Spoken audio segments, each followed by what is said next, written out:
Okay, a movie script needs to be written with maybe Denzel Washington in his worst times as an airline pilot. You know, maybe being able to fly again, you know, when they took his license away. I didn't see the movie. I can pretty much say that. I fell asleep right in the beginning when he was still having a good time. But they take his license away, and all he wants to do is fly.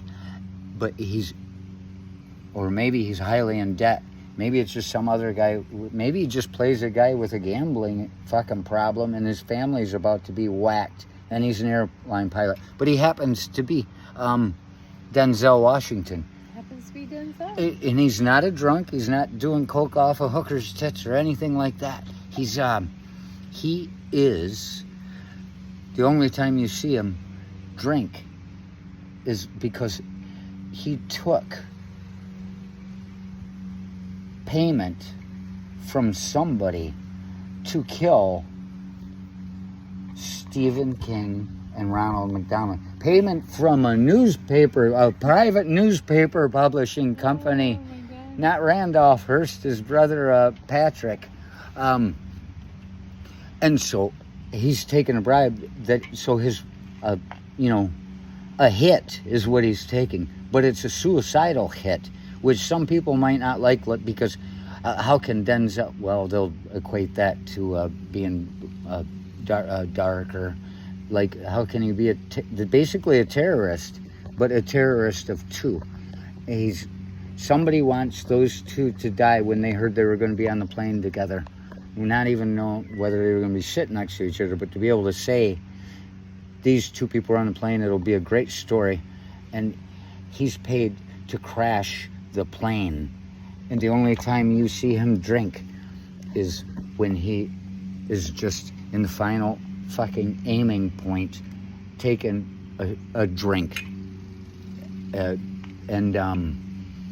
And it could, and this could be the connection that's made with, and it'll be really risky because they're going to think about Twin Towers all the time, but it's a connection I make with the Running Man ending, where the guy in the book is not really much like Arnold Schwarzenegger in the movie. The movie's very different. It's inspired by, based, not inspired, let's call it that.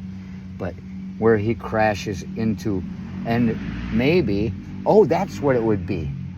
It's the newspaper publishing company that paid him, and the check has cleared.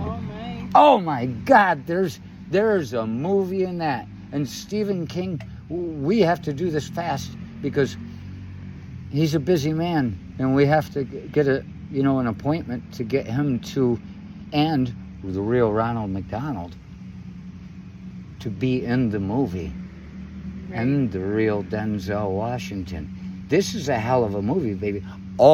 Spoiler alert! Maybe they didn't crash. Maybe he had a change of heart and went and killed his family himself, landed the plane, went home, killed his family himself, and then himself, just so the mob couldn't get him for reneging on the deal.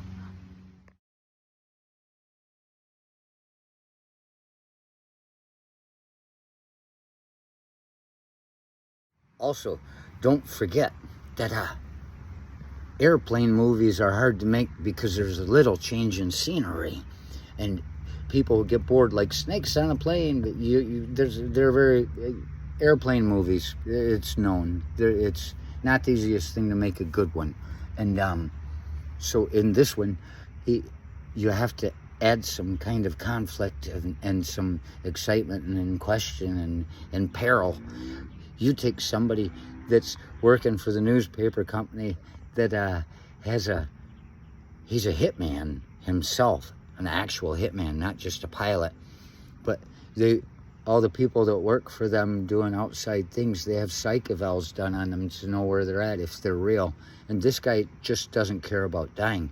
Maybe he's got problems of his own, but they'd rather he didn't. Something to take the money, and he's one of these guys like Arnold Schwarzenegger in that End of Days movie or whatever, where he tried to make us believe he was a drunk. But he's somebody that just doesn't care if he dies. And he's put on the plane to make sure that Denzel doesn't change his mind at the last minute and he can bust through the doors. And he's not there to put down Stephen King and Ronald himself. He just needs to make sure the plane goes down. But as it turns out, Ronald McDonald, who's smoking Kent cigarettes and drinking gin and tonics, is very adept at drunken boxing.